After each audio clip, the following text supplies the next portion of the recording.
So I have my box textured, but oops, I made a couple of little mistakes here. One is I did all of that work in this scene where the box is by itself. How do I get that into my other Maya file where all of my other files are? So I'm going to go ahead and save this really quick. File, save scene as, and we're going to call this box base material. Let's see, map. So map. Save.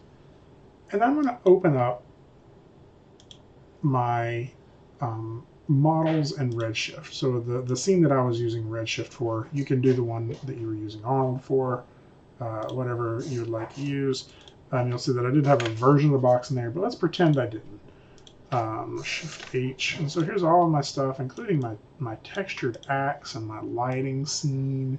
So I have my Redshift render view, so I can pull my UV toolkit off here and I hit play. So all of this stuff is happening, and now I'd like to have my box in here with it. And so I'm going to go ahead and uncheck that. How we're going to do that is import that model. So I can go File, Import, and choose Base Box Matte. And I'm going to stretch this out where I can see this, see my options in here. I'm going to go ahead and hit import, and you'll see that it imports my base box. Right? One of the other things you'll see that it did is it also brought in the fact that I had already changed the material on the Lambert in the previous file. So I may need to fix that. I can go in here and select my Lambert material and break that connection. And now I can just retexture my box with a new material because I want it to be a Redshift material anyway. I'll right-click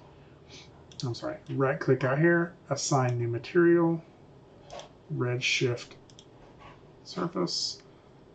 No, I'm sorry, I clicked the wrong thing. Right-shift, assign new material, Redshift standard surface.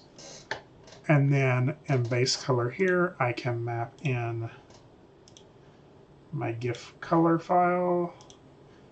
And so everything is working. And if I hit play now, I have my textured box that I can kind of nudge out of the way, and you can see how they work. So what I will want to do is a little bit more work on this, because is this too shiny for what I'm going for? Like if I wanted this to be a different level of glossiness, we could do that. Or maybe I want the whole thing to be a little bit more glossy or less glossy. I don't know. Like all of that is just stuff that I can play around with in this over here. Maybe I want it to look more metallic. Right?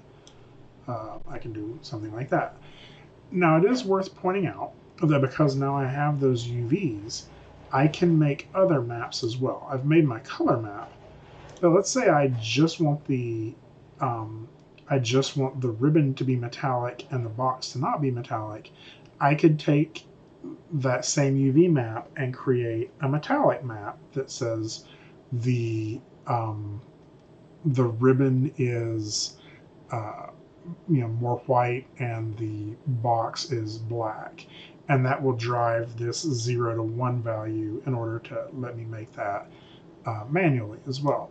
So what I'm going to be showing you in the next video is how we can actually use another program to automate some of that and just work with materials and not have to think so much about texture maps.